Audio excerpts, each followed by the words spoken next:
बिस्मिल्लाहिर्रहमानिर्रहीम अस्सलाम वालेकुम मां आवाज़ शर्फ आब्द बलूच आई वेलकम था क्यों भली कार था क्यों अवां सभिनीनि खे आवाज़ जे हिन किचन में उम्मीद है तो बिल्कुल ठीक ठाक हूंदा ऐं ख़ुशबाश हूंदा जिथे किथे भी हूंदा ऐं जंहिं भी कुंड कुर्चे खां तव्हां असांजो इहो शो ॾिसी रहिया आहियो तव्हां सभिनीनि जे लाइ खोड़ सारियूं दुआऊं हमेशह ख़ुशि हुजो आबाद हुजो ऐं ईअं ई ज़बरदस्त रेसिपीज़ ठाहींदा रहो असांजे ऐं तव्हांजे रिस्क में ऐं दस्तरख़्वान में वसत अल्लाह पैदा फ़रमाए आमीन।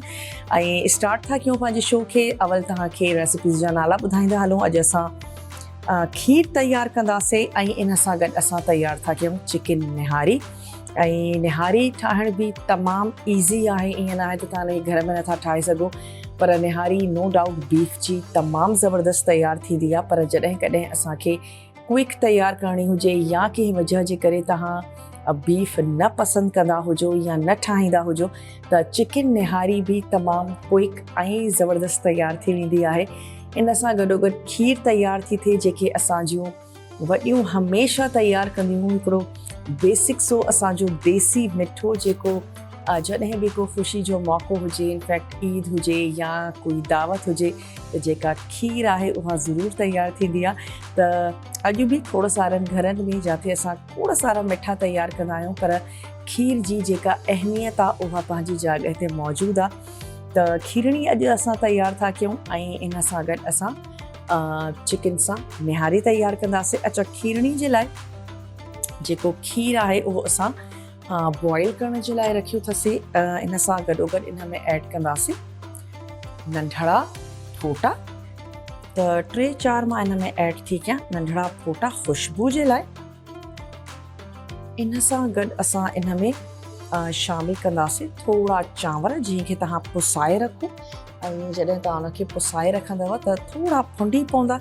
ऐं उन में असां इन में चांवर ऐड कंदासीं हाफ कप, उहे शामिल कंदासीं ऐं चांवरनि खे एतिरी देरि ताईं कुक कंदासीं त हू तमामु सुठा पची पवनि। ऐं उन खां पोइ ते कोई गोल चिमचो थी थो सघे, कोई मंधीणो थी थो सघे जंहिंसां तव्हां खीरणी खे थोरो जेके चांवर हुजनि उन्हनि खे पीसे वठो। जेकॾहिं तव्हां वटि हैंड ब्लेंडर आहे त तमामु ईज़ी थी वेंदो, थोरो हैंड ब्लेंडर सां ब्लेंड करे वठो। ऐं जेकॾहिं तव्हांखे वटि टाइम आहे होरियां बाहि ते जेका खीरणी तैयार थींदी आहे न उहा तमामु ज़बरदस्त थींदी आहे। बसि तव्हां थोरो थोरो उनखे चिमचो हलाईंदा हलो, छो त जॾहिं चांवर ॻरी वेंदा आहिनि त पोइ चांवर लॻण बि शुरू थी वेंदा आहिनि। त कोशिशि कयो त जॾहिं चांवर ॻरी वञनि स्पेशली त उन खां बाद में खीरणी खे मुस्तक़िल थोरो जेको स्पून आहे उहो हलाईंदा रहो।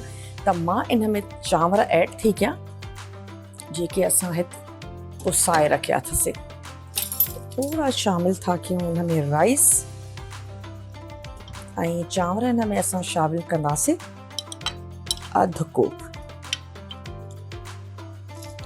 अची विया इन में राइस ऐं खंडु बि असां ऐड कंदासीं जॾहिं असांजा जेके इहे चांवर आहिनि इहे सुठे तरीक़े सां ॻरी वेंदा तॾहिं असां इन में ऐड कंदासीं खंडु। जीअं चांवरनि जे ॻरण में कोई मुश्किल पेश न अचे, कोई हर्डल पेश न अचे। ऐं जेकॾहिं असां खंडु ऐड कंदासीं त पोइ चांवर जेके आहिनि से थोरी देरि सां ॻरंदा। त चांवर ऐड कयासीं ऐं चांवर ऐड करण खां बाद में हिनखे थोरो असां हिलायूं था चिमचो। अच्छा, खीरणी में असां ऐड कयासीं नंढड़ा फोटा ख़ुशबू जे लाइ ऐं हाफ कप चांवर। तव्हां हिन में टोटा राइस जो इस्तेमालु बि करे सघो था छो त राइस असांखे बिल्कुलु मैश खपनि। अच्छा, बाज़ माण्हू जेके चांवर आहिनि उन्हनि खे पाणीअ में पचाए पोइ ऐड कंदा आहिनि खीरणीअ में, पर उन में वरी खीरणी थोरी मज़ेदार इन करे न थींदी छो त पाणी इलाही एब्ज़ॉर्ब कंदा चांवर। ऐं उन खां पोइ ते जेकॾहिं तव्हां चांवरनि खे खीर में पचाईंदव त उन्हनि जो फ्लेवर अञा बि ज़बरदस्त ईंदो। हिकु दफ़ो हिनखे बॉइल अची वञे त मां हिन जी बाहि कंदमि बिल्कुलु स्लो ऐं होरियां बाहि ते खीरणी खे आहिस्ता आहिस्ता पचण ॾींदासीं। लास्ट में ब्लेंडर में ब्लेंड कयो, कोई बि गोल चिमचो इस्तेमालु कयो या मंधीणो इस्तेमालु कयो ऐं थोरो हिनखे मैश कंदासीं।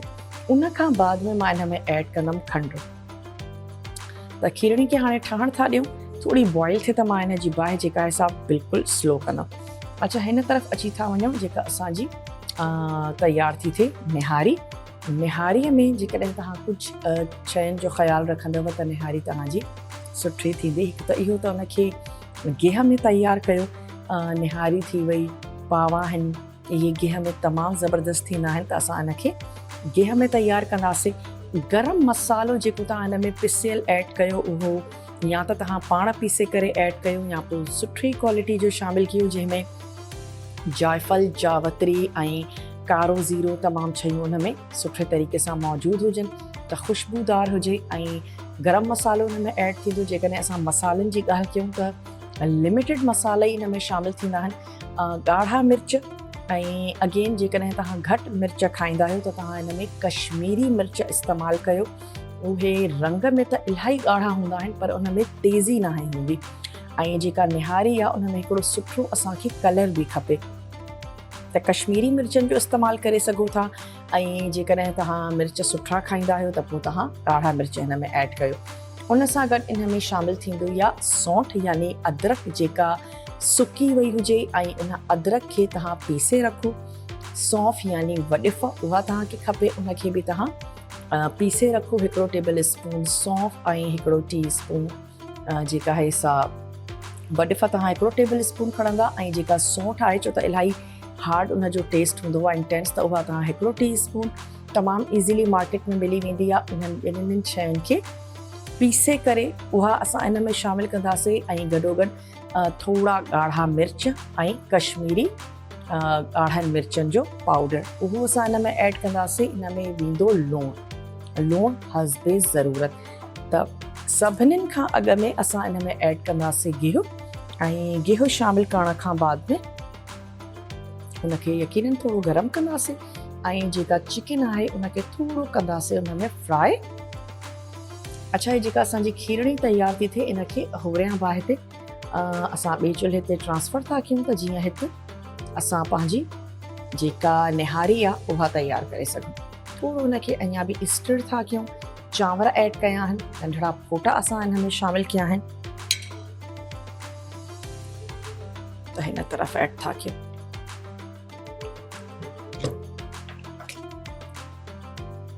थोरो चिकन खे फ्राई कंदासीं थूम ऐं अदरक जे पेस्ट सां गॾु। ऐं इन सां गॾोगॾु थोरी इन में वेंदी ॻाढ़ा जेके बसर आहिनि उहे शामिलु कंदासीं। ऐं जॾहिं असां इनखे भुञंदासीं त जेके बसर आहिनि उहे बि सॉफ्ट थी वेंदा। ऐं जेका चिकन आहे उहा बि अदरक लहसुन सां गॾु फ्राई थी वेंदी। इन में शामिलु था कयूं गिहु। अच्छा, जेकॾहिं तव्हां वटि बसर ॻाढ़ा न हुजनि त तव्हां पहिरियों स्टेप इहो ई कजो जो बसरनि खे तव्हां ॻाढ़ो कजो। अच्छा, स्टोव इन जो कयोसीं ऑन ऐं इन में ऐड कंदासीं चिकन शामिलु कंदासीं, ॻाढ़ा बसर इन में ऐड कंदासीं ऐं थूम ऐं अदरक जो पेस्ट सभिनीनि खां अॻु में इन में ऐड था कयूं। अच्छा, जेकॾहिं तव्हां कचनि बसरनि जो इस्तेमालु था कयो त हिकिड़ो वॾे साइज़ जो या जेके ॿ दरमियाने साइज़ जा बसर आहिनि उन्हनि जो इस्तेमालु कयो। अच्छा, 3 टेबल स्पून मां हिन में ऐड कया आहिनि बसर ऐं इन्हनि खे थोरो फ्राई कंदा था हलूं। पोइ हिन में मां ऐड कंदमि चिकन ऐं थूम ऐं अदरक जो पेस्ट। खीरणी खे बसि हाणे असांखे इहो करिणो आहे जो थोरी थोरी देरि खां पोइ ते खीरणी खे चिमचो हिलाईंदासीं बसि। अच्छा, बाज़ माण्हुनि खे त हल्की जेका सड़ियल खीर हूंदी आहे उहा वणंदी आहे। मूंखे त बिल्कुलु बि न आहे वणंदी, पर खोड़ सारा माण्हू चवंदा आहिनि त भई खीर थोरी लॻी वञे त पोइ मज़ो अचे वेंदो। पर मुंहिंजे हिसाब सां कोशिशि कयो त अनलेस तव्हांखे पसंदि हुजे त खीर लॻे न। जेकॾहिं सण जो टेस्ट अची वञे त पोइ मज़ो न आहे कंदी। त कोशिशि कयो त जंहिं देॻड़ीअ में तव्हां हिनखे ठाहियो था थोरी थुल्हे पेंदे वारी देॻड़ी हुजे ऐं कंटिन्यूअसली स्टर कंदा हलो, स्पेशली जॾहिं तव्हांजा चांवर ॻरी था वञनि। बाहि इलाही स्लो रखो त जीअं होरियां तव्हांजी खीरणी तयारु थिए ऐं होरियां बाहि ते जेका खीरणी तयारु थींदी आहे उहा मज़ेदार थींदी आहे। अच्छा, नंढड़ी ब्रेक जो बि मां वटि वक़्तु थी वियो आहे, त मिलंदासीं नंढड़ी साही खां पोइ। तव्हांखे केॾांहुं बि न आहे वञिणो ऐं तव्हां ॾिसी रहिया आहियो आवाज़ किचन।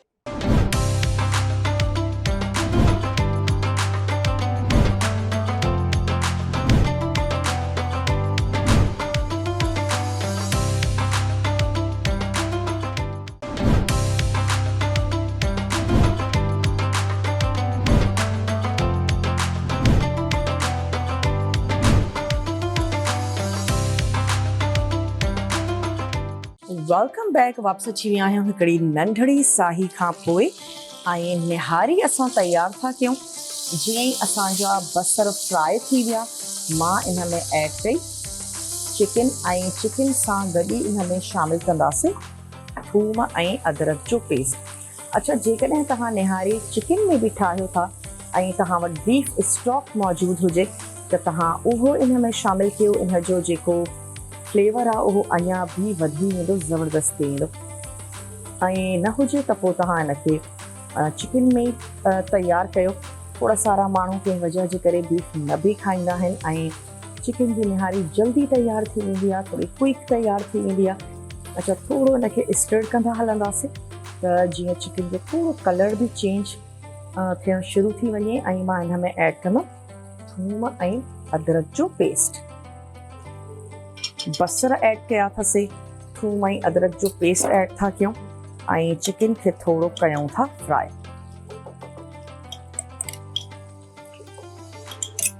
थूम ऐं अदरक जो पेस्ट शामिलु कयोसीं।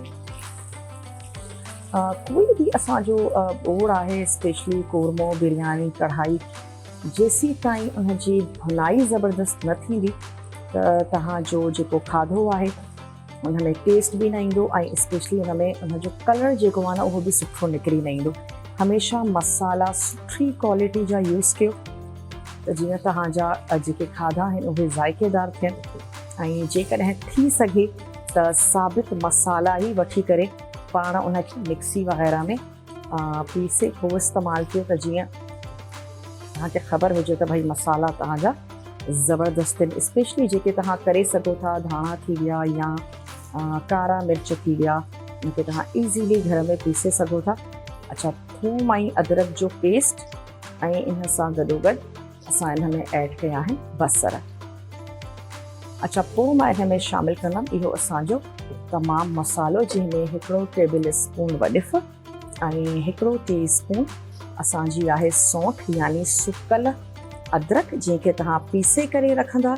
ऐं लूणु इन में ऐड कंदासीं हस्बे ज़रूरत, हिकिड़ो टी स्पून ॻाढ़ा मिर्च ऐं हिकिड़ो टी स्पून कश्मीरी ॻाढ़ा मिर्च। कश्मीरी ॻाढ़ा मिर्च तव्हां ॾिठा बि हूंदा, साइज़ में इलाही वॾा हूंदा आहिनि ऐं कलर उन्हनि जो तमामु वाइब्रेंट हूंदो आहे, पर जेको तेज़ी आहे उहा न हूंदी आहे उन्हनि मिर्चनि में। साबित बि तव्हांखे मार्केट में तमामु ईज़ीली मिली वेंदी ऐं पिसियल बि तव्हांखे मिली वेंदी, जेका तव्हांखे कन्वीनियंट हुजे उहा तव्हां वठो। अच्छा, जॾहिं निहारी असांजी रेडी थी वेंदी त इनखे घाटे करण जे लाइ तव्हां मैदो इस्तेमालु करे सघो था। तव्हां इन में अटो जेको तव्हां घर में मानी पचाइण जे लाइ इस्तेमालु था कयो, चकीअ जो इस्तेमालु था कयो त तव्हां चकीअ जो ऐड करे था सघो। जेको बि अटो तव्हां घर में इस्तेमालु कयो था उहो शामिलु करे था सघो। तव्हां इनखे कॉर्नफ्लोर सां गॾु बि घाटो करे सघो था। इहे ॿ टे ऑप्शन्स आहिनि, इन में जेको तव्हांखे सुठो या आसान लॻे थो उहो तव्हां इस्तेमालु कयो ऐं निहारीअ खे थोरो घाटो कयो। अच्छा, बाज़ माण्हू निहारीअ खे तमामु घणो घाटो कंदा आहिनि, उहो बि सुठो नाहे लॻंदो। ऐं ताज़ी जेकॾहिं तव्हांजी निहारी आहे त उहा थोरी छिटरी तव्हां लाहियो, छो त वरी हुनखे रीहीट कंदा आहियूं या जॾहिं उहो थधी थींदी आहे त उहो अञा वधीक घाटी थी वेंदी आहे। वरी असां हुनखे रीहीट करे सर्व कंदा आहियूं त निहारी जेका आहे सा घाटी थींदी वेंदी आहे ऐं तमामु घाटी निहारी बि सुठी नाहे लॻंदी। त निहारीअ खे एतिरो घाटो बि तव्हां न लाहिजो। अच्छा, हाणे मां इन में इहो तमामु मसालो जेको असांजो पिसियल आहे इहो ऐड थी कयां 2 टेबल स्पून।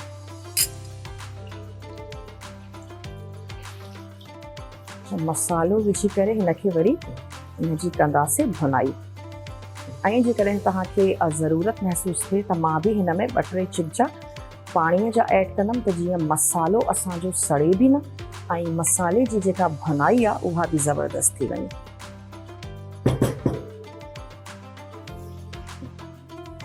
थोरो इनखे सुठे तरीक़े सां इनजी कंदासीं भुनाई। ऐं जेका खीरणी आहे उनखे बि स्पून हलाईंदा हलंदासीं।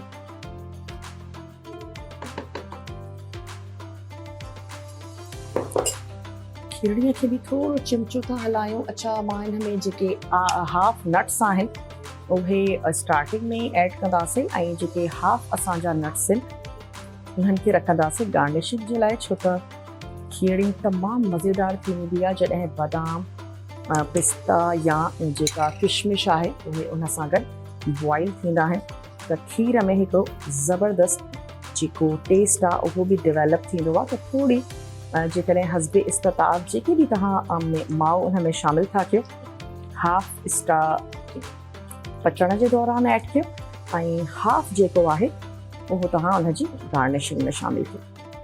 अच्छा, हाणे तव्हां ॾिसी सघो था त जेका असांजा बसर आहिनि उहे बि तमामु सॉफ्ट थी विया आहिनि। इहो ज़रूरी आहे त जेके बसर आहिनि उहे बि सॉफ्ट थी वञनि भुनाई जे वक़्तु। त जीअं तव्हांजी जेका निहारी आहे उन में इहे बसर नज़र न अचनि त बाज़ माण्हू सर्विंग खां अॻु में थोरा सुर्ख बसरनि जो हिकिड़ो भगार ॾींदा आहिनि निहारीअ खे। उहा तव्हांजी पंहिंजी चॉइस आहे, या थोरा तव्हां बसर सुर्ख करे रखो। अक्सर चाट मसालो या गरम मसालो सर्व कयो वेंदो आहे, वरी थोरी अदरक ऐं लीमू, धाणा। हिननि खां बिना जेका निहारी आहे उहा पंहिंजे लवाज़मात खां बिना कुझु अधूरी आहे। त हिन जा लवाज़मात ज़रूरु हुजनि ऐं उन सां गॾु निहारीअ खे सर्व कयो। मसालो थोरो हल्को ई रखंदासीं त जंहिंखे ज़रूरत हुजे उहे सावा मिर्च ऐड करे इन्हनि खे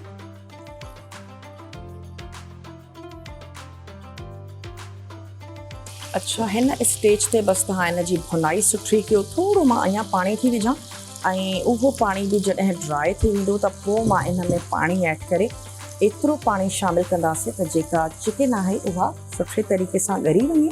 ऐं उन खां पोइ ते मैदो या अटो या कॉर्नफ्लोर इन्हनि टिनिनि मां जेका बि अवेलेबिलिटी हुजे उहा तव्हां ऐड कयो। ऐं अटे ऐड करण खां बाद में बि हिन खे तक़रीबन 15 मिंटनि ताईं तव्हांखे ज़रूरु तयारु करिणो आहे त जीअं अटे जो बि जेको कचोपन आहे उहो निकिरी वञे। ऐं छो त चिकन जो कुकिंग टाइम एतिरो घणो नाहे हूंदो त जॾहिं मां हिन में पाणी ऐड कंदमि उन खां बाद में हिन में मां वटि मैदो मौजूदु आहे, मैदे खे बि घोटे करे ऐं उहा बि शामिलु कंदासीं त जीअं चिकन सां गॾोगॾु जेको मैदो आहे उहो बि पची वञे। त थोरो इनखे अञा बि हिन जी कयूं था भुनाई। लास्ट में इन में ऐड कंदासीं ज़बरदस्त खुशबूदार पिसियल गरम मसालो ऐं इनखे सर्व कंदासीं हिन जे लवाज़मात सां गॾु जेके अदरक ऐं लीमू, सावा मिर्च, धाणा। इन्हनि तमामु शयुनि खे तव्हां कटे करे ऐं जंहिं ॾींहुं बि तव्हां निहारी तयारु कई आहे हिन में इहे तमामु जेके लवाज़मात आहिनि इन्हनि खे कटे करे बॉक्स में बंदि करे रखो त जीअं तव्हां निहारीअ खे उन लवाज़मात सां गॾु जॾहिं सर्व कंदव त हिन जो जेको मज़ो आहे उहो दुबालो थी वेंदो। अच्छा, हींअर मां हिन में शामिलु थी कयां पाणी, जेतिरी तव्हांखे हिन जी ग्रेवी खपे। थोरी अञा था ऐड कयूं छो त जॾहिं कुक बि थींदी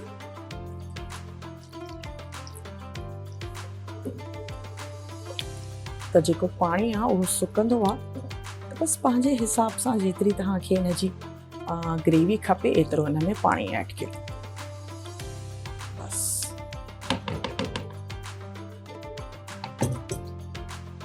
अच्छा, गॾोगॾु ई असां हिन में छा कंदासीं त थोरो जेको मैदो आहे उनखे सुठे तरीक़े सां मिक्स करे, लम्स न हुजनि उन में। ऐं जेकॾहिं तव्हांखे डाउट आहे त लम्स मौजूदु आहिनि त तव्हां उनखे जेका चाहे जीअं या कोई बि छन्नी हुजे उन सां छाणे करे तव्हां इन में ऐड करे सघो था त जीअं कंहिं बि क़िस्म जी जेका घुटली आहे उहा तयारु न थिए। ऐं होरिया शामिलु कयो ऐं जीअं ई तव्हांखे लॻे त हा निहारी जेका आहे सा तमामु सुठी घाटी थी वई आहे, बसि उते ई तव्हां हिनखे स्टॉप कयो। तव्हां जॾहिं इन खां बाद में अटो ॻोहियो था त तव्हां उन में हे जेको मैदो आहे जेकॾहिं बची बि पए थो त तव्हां उहो शामिल करे सघो था। नंढिड़ो वक़्तु थी वियो आहे हिकिड़ी ब्रेक जो ऐं तव्हांखे केॾांहुं बि नाहे वञिणो, ॾिसंदा रहो आवाज़ किचन।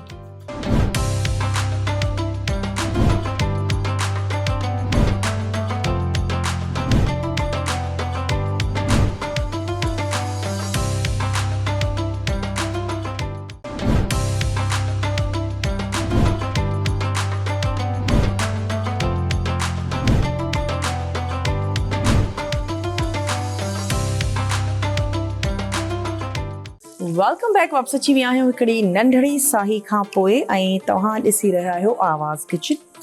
अॼु आवाज़ किचन में असांजो जेको मेन्यू आहे उन में आहे निहारी ऐं निहारीअ सां गॾु असां तयारु था कयूं खीरणी। त कॉम्बिनेशन तमामु ज़बरदस्त आहे। निहारी तयारु कयो, खीरणी तयारु कयो। अच्छा, खीरणी जे लाइ तव्हांखे ॿुधाईंदा हलूं त असां वटि खीर खे असां बॉइल कयोसीं ऐं बॉइल करण खां बाद में हुन में ऐड कयासीं नंढड़ा फोटा। नंढड़ा फोटा शामिल करण खां बाद में मां उन में ऐड कयो आहे हाफ कप चांवर जेके तव्हां पुसाए रखिजो ऐं इन में जेके टोटा बासमती राइस आहिनि उन्हनि जो बि तव्हां इस्तेमालु करे सघो था, छो त असांखे जेके राइस आहिनि उहे बिल्कुलु मैश खपनि। ऐं उन खां बाद में तव्हां होरियां बाहि ते इनखे तयारु थियणु ॾियो। घर में तव्हांखे यकीनन टाइम हूंदो ऐं आहिस्ता आहिस्ता बाहि ते जेका खीरणी आहे उनखे तयारु कयो ऐं थोरो थोरो चिमचो हिलाईंदा हलो त जीअं चांवर ॻरी करे हेठि जेको पेंदो आहे उन में लॻनि न। खंडु ऐड कंदासीं जॾहिं चांवर सुठे तरीक़े सां ॻरी वेंदा। खंडु अवल ऐड कंदासीं त पोइ चांवरनि जे ॻरण में थोरी मुश्किल पेश अचे थी सघे, त सुठो आहे त असां चांवर ॻरी वञनि पोइ शामिलु कयूं। अच्छा, हाणे हिन में असां जेका निहारी आहे हुनजो मां तव्हांखे रिकैप बि ॾींदमि, पर हिते मां हिन में मैदे खे थोरो घोले करे उहो शामिल था कयूं। थोरो थोरो ऐड कंदा वेंदासीं ऐं जॾहिं मूंखे लॻंदो त हा भई कंसिस्टेंसी जेका आहे सा ज़बरदस्त थी वई आहे त उते ई इनखे कंदासीं स्टॉप। ऐं मैदो या अटो ऐड करण खां बाद में बि 10 खां 15 मिंट हिन जी कुकिंग जेका आहे सा ज़रूरी आहे, त जीअं मैदो या कॉर्नफ्लोर अटो जेको कुझु बि तव्हां ऐड कयो आहे उहो सुठे तरीक़े सां पची वञे। अच्छा, कंसिस्टेंसी बिल्कुलु हिसाब सां मुंहिंजे हिसाब सां ठीकु आहे। मां हिनखे उते ई स्टॉप कंदासीं ऐं मां हिनखे थोरी देरि जे लाइ कवर कंदमि त जीअं चिकन बि ॻरी वञे ऐं जेको असां हिन में अटो शामिलु कयो आहे उहो बि कुक थी वञे।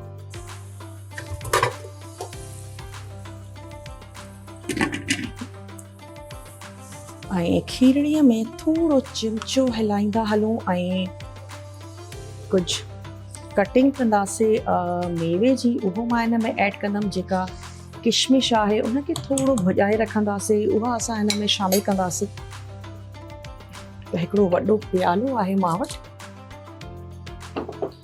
स्पेशली जेका किशमिश आहे न इनखे पुसाए रखंदासीं, छो त किशमिश में इलाही मिटी हूंदी आहे। इनखे सुठे तरीक़े सां वॉश करणु इलाही ज़रूरी आहे। ऐं हाफ जेका किशमिश आहे उहा असां शामिलु कंदासीं। हीअ जेका असांजी खीरणी तयारु थी थिए ऐं कुझु बादाम ऐं पिस्ता आहिनि उन्हनि जी बि हाफ क्वांटिटी मां हुन में शामिलु कंदमि। हिकु दफ़ो ॿीहर हिनखे वॉश था कयूं।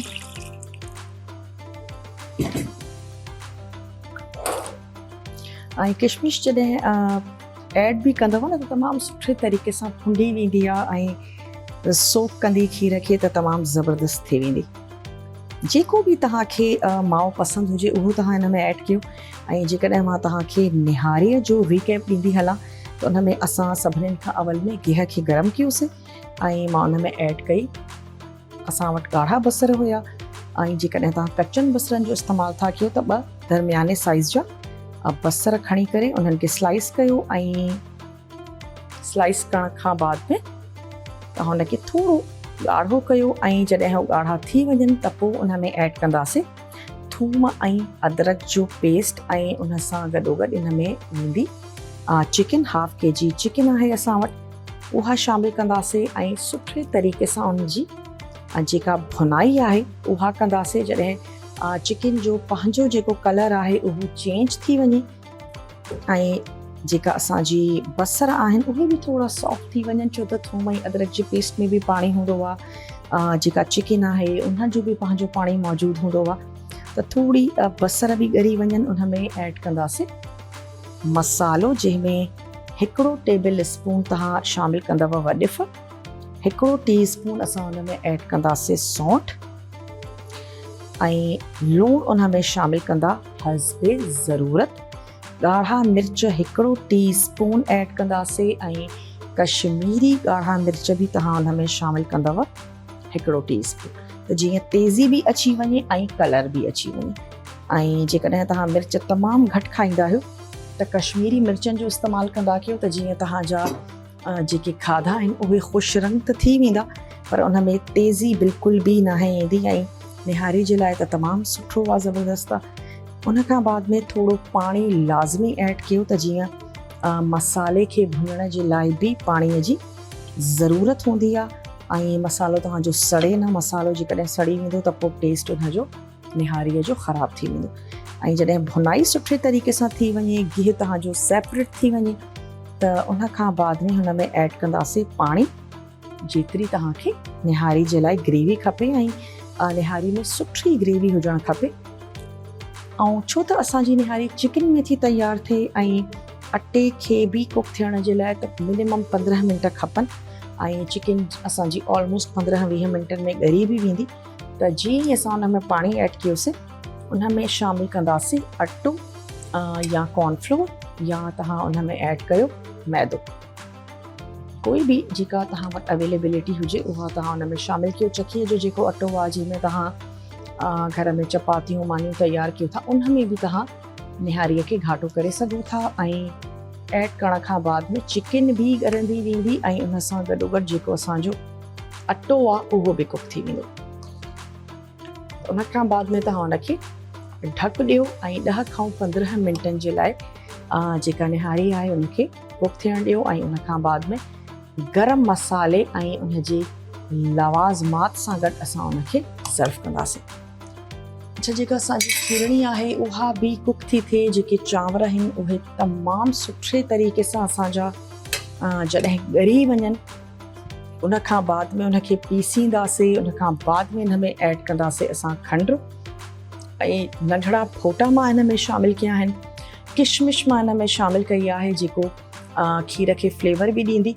ऐं जेके नंढड़ा फोटा आहिनि तमामु ज़बरदस्त ख़ुशबूदार असांजी खीरणी तयारु थी वेंदी। ऐं जेके बि नट्स तव्हां इस्तेमालु कयो था उन्हनि जी हाफ क्वांटिटी तव्हां खीर में ऐड कयो, त जीअं खीर तव्हांजे पचण में बि ज़बरदस्त थी वञे। ऐं पोइ सर्विंग जे वक़्तु तव्हां पंहिंजा नट्स जेके आहिनि से ऐड उन में कंदव। त मां थोरा बादाम बि इन में शामिलु थी कयां, चलो थोरा बादाम बि कटे करे शामिलु था कयूं हिन में। बसि मेक श्योर कयो त खीरणी तव्हांजी लॻे न, थोरो थोरो हुनखे चिमचो हलाईंदा हलो।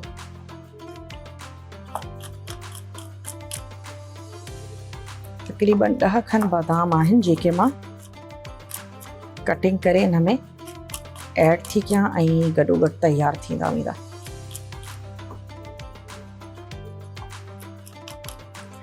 तव्हांखे जल्दी न आहे, आराम सां हिनखे पचणु ॾियो, न त हैंड ब्लेंडर इस्तेमालु कयो जॾहिं चांवर ॻरी वञनि।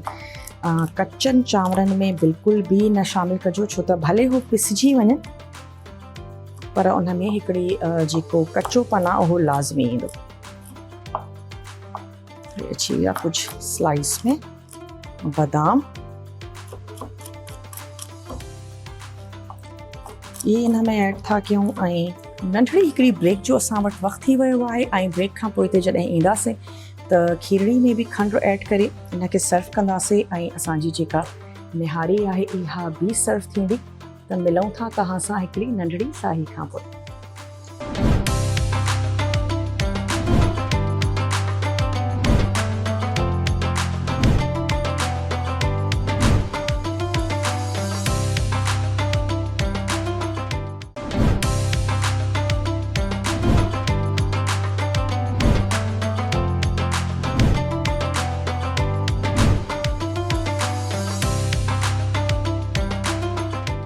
वेलकम बैक, वापस अची विया आहियूं हिकिड़ी नंढड़ी साही खां पोइ। ऐं जेका असांजी निहारी आहे उनजी मां बाहि बंदि कई आहे। निहारी बिल्कुलु रेडी आहे। बसि हिकु दफ़ो उनखे ॿीहर गरम करे ऐं डिश आउट कंदासीं। खीरणी में हाणे ऐड कंदासीं शुगर, छो त जेके चांवर आहिनि उहे तमामु सुठा ॻरी विया आहिनि ऐं हिकिड़े गोल चिमचे सां तव्हां हिनखे सुठे तरीक़े सां मैश बि कयो। थोरो पोटैटो मैशर यूज़ करे सघो था।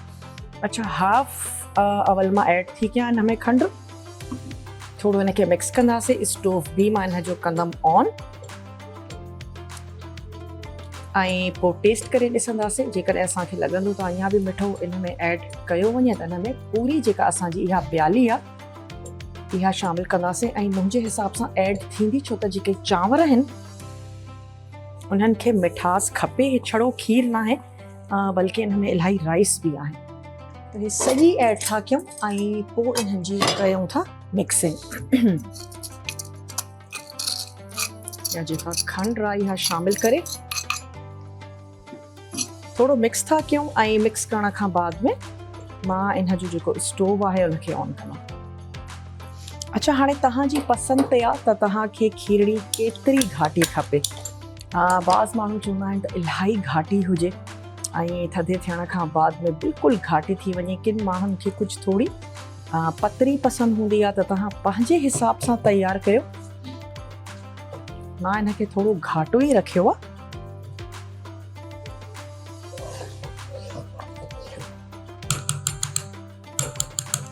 जब थोरो कुक कंदासीं त जेका खंडु आहे उहा मेल्ट थी वञे।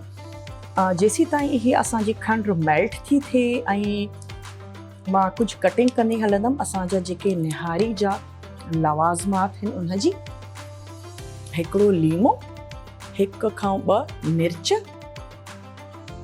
थोड़ी ऐड कंदासीं हिन में, अदरक, ये अची वई जनाब अदरक, ऐं थोड़ा धाणा। पर इन जी कटिंग खां अवल हे जेके असांजी मिठे जी कटिंग आहे न इहा डन था कयूं त जीअं मिठे में जेको आहे सो मिर्च न अची वञे ऐं बाद में असां पंहिंजा मिर्च ऐं जेका अदरक आहे उनजी कटिंग कंदा हलंदासीं। खंडु ऐड करे एतिरी देरि ताईं कुक कंदासीं त जीअं खंडु मेल्ट थी वञे। अच्छा, मां तव्हांखे रिकैप ॾींदी हलां। स्पेशली जेका असांजी खीरणी आहे, 1 kg खीर हुयो, इनखे बॉइल कयोसीं। बॉइल करण खां बाद में 2-3 ऐड कयो हिन में नंढड़ा फोटा। हिन में शामिलु कंदासीं 1/2 कप टोटा बासमती राइस।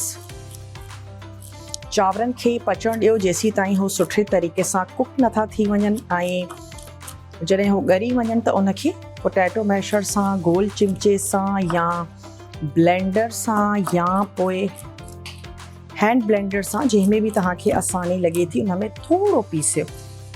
सफ़ा बि न आहे पीसणो। कुझु मुंहं में जॾहिं दाणा ईंदा आहिनि चांवरनि जा उहे सुठा लॻंदा आहिनि, पर साबित बि चांवर सुठा न लॻंदा। त कुझु पिसियल हुजनि ऐं कुझु जेके आहिनि से मुंहं में फील थियनि। खंडु ऐड कंदा जीअं ई चांवर ॻरी वञनि हस्बे ज़रूरत। मां इन में खंडु ऐड कई आहे 1 प्याली। इन खां पोइ हिते खोयो जेकॾहिं तव्हां ऐड कयो था त लास्ट में खोयो बसि ऐड करे ऐं इन जी बाहि तव्हां बंदि कयो। खोयो मां इन में कलाकंद ऐड थी कयां त कलाकंद खे त बिल्कुलु बि पचण जी ज़रूरत न आहे। खोयो बि कचो तमामु सुठो लॻंदो आहे जेकॾहिं फ्रेश आहे। त बसि मां कलाकंद मथां ऐड करे ऐं इनखे सर्व कंदमि। मां हाणे इन जी जेका बाहि आहे उहा बि कयां थी बंदि। जेके असांजा नट्स आहिनि इन्हनि खे मां कटिंग थी कयां ऐं किशमिश असां ऐड कई हुईसीं जॾहिं हे कुक पई थिए खीरणी। अधु असां इन में शामिलु कयासीं बादाम ऐं हींअर मां इन में अगेन बादाम ऐड कंदमि ऐं कुझु पिस्ता शामिलु कंदासीं। अच्छा, के यकीनन हर इंसान खे जेका खीरणी आहे थधी पसंदि कंदा आहिनि, पर कुझु अहिड़ा बि माण्हू आहिनि जिन खे गरम सुठी लॻंदी आहे। मूंखे खीरणी गरम बि ॾाढी भली लॻंदी आहे ऐं जॾहिं हू थधी थी वेंदी आहे त उहा अञा बि सुठी लॻंदी आहे। त थधो मिठो आहे, हिनखे तव्हां थधो सर्व कयो। हिकिड़ो ॾींहुं अवल ठाहियो जेकॾहिं लाइट्स इलाही वञनि थियूं सुठो आहे त हिकिड़ो ॾींहुं अवल हिनखे तयारु कयो। चलो मां हिनखे डिश आउट थी करे वठां। कोई भी खूबसूरत प्यालो तव्हां खणो,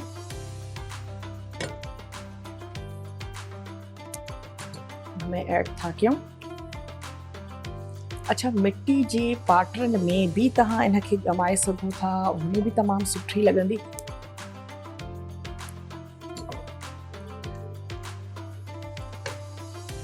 जेका साइड्स आहिनि उहे थोड़ी क्लीन था कयूं।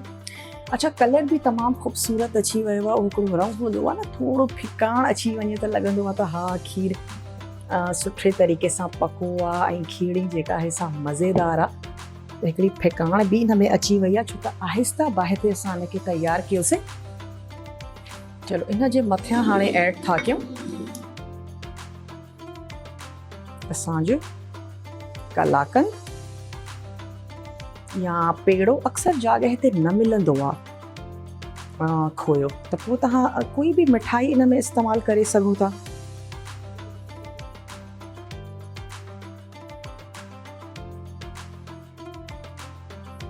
इन में ऐड था कयूं बाक़ी अची विया बादाम।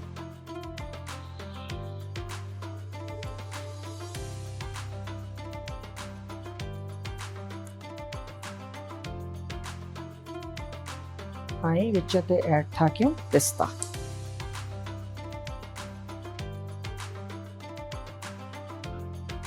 बस उहा ई ॻाल्हि आहे त जेतिरो तव्हां इन में गुड़ विझंदा एतिरी मिठी थींदी, त बस जेतिरो हस्बे इस्तिताअत तव्हां ऐड करे सघो था एतिरो तव्हां हिन में शामिल कयो माओ। चलो खीरणी असांजी सर्व थी वई ऐं हींअर थोड़ी कटिंग कंदा था हलो निहारी जे लाइ। अच्छा, निहारी जो भी जेकॾहिं मां तव्हांखे रिकेप ॾियां, असांजा उहे घर भाती जंहिं असांखे हींअर जॉइन कयो हुजे। थूम ऐं अदरक जे पेस्ट सां गॾु, ॻाढ़नि बसरनि सां गॾु जेका तव्हांजी चिकन आहे उनखे तव्हांखे फ्राई करिणो आहे ऐं फ्राई करण खां बाद में उन में ऐड कंदासीं सौंठ हिकिड़ो टीस्पून, वॾिफ हिकिड़ो टेबल स्पून, हिकिड़ो टीस्पून ॻाढ़ा मिर्च ऐं हिकिड़ो टीस्पून कश्मीरी ॻाढ़ा मिर्च कलर जे लाइ। तमामु मसाला ऐड करे लूणु हस्बे ज़रूरत। सुठे तरीक़े सां मसालनि जी भुनाई कयो, थोड़ो पाणी हुन में ऐड कयो। इन खां बाद में पाणी ऐड कंदासीं त जीअं चिकन भी सुठे तरीक़े सां ॻरी वञे। ऐं हिन में ऐड कंदासीं मैदो या पोइ तव्हां हिन में शामिल करे सघो था कॉर्नफ्लोर ऐं घर जो जेको चक्कीअ जो अटो हूंदो आहे उहो भी तव्हां हिन में शामिल करे सघो था। थोड़ो घाटो कयो ऐं जॾहिं ज़बरदस्त घाटी थी वञे उते ई स्टॉप कयो। तमामु घणी घाटी निहारी भी सुठी नाहे लॻंदी, त कंसिस्टेंसी पंहिंजे हिसाब सां रखी करे ऐं उनखे सर्व कयो। थोड़ी अदरक ऐं धाणा, नीमू, सावा मिर्च, इहे तमामु जेके अज्जा आहिनि, इन सां निहारी जो टेस्ट अञा भी दुबालो थी पवंदो आहे, मज़ेदार थी पवंदो आहे। त कुझु जेका अदरक आहे उनखे साइड ते था कयूं ऐं बाक़ी जेका अदरक आहे उहा मां हिते ऐड थी कयां ऐं थोड़ा सावा धाणा भी ऐड था कयूं ऐं कुछ धाणा जेके हिन से गार्निशिंग जे लाइ।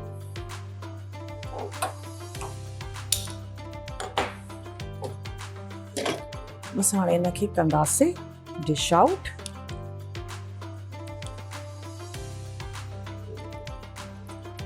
अच्छा, जेकॾहिं निहारी तव्हां ठाहे करे ॿिए ॾींहं ते सर्व कयो या ॾींहं जो ठाहियो ऐं राति जो सर्व कयो त उहा अञा भी सुठी ॻाल्हि आहे। निहारी जो टेस्ट वधी वेंदो आहे। त बजाए इन जे जो उन ई वक़्तु तव्हां ठाहियो ऐं सर्व कयो, कोशिशि कयो त कुझु अवल ठाहियो। जेकॾहिं हिकिड़ो सॼो ॾींहुं अवल न बि ठाहे था सघो त एटलीस्ट ॾींहं जो ठाहियो ऐं पोइ तव्हां उनखे डिनर में सर्व करे सघो था। मां निहारी भी हिते डिश आउट थी कयां।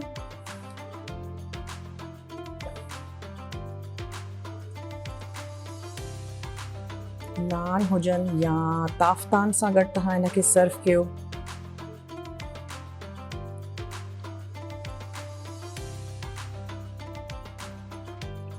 ऐं मथियां ऐड था कयूं निहारी जो असांजो शोरबो।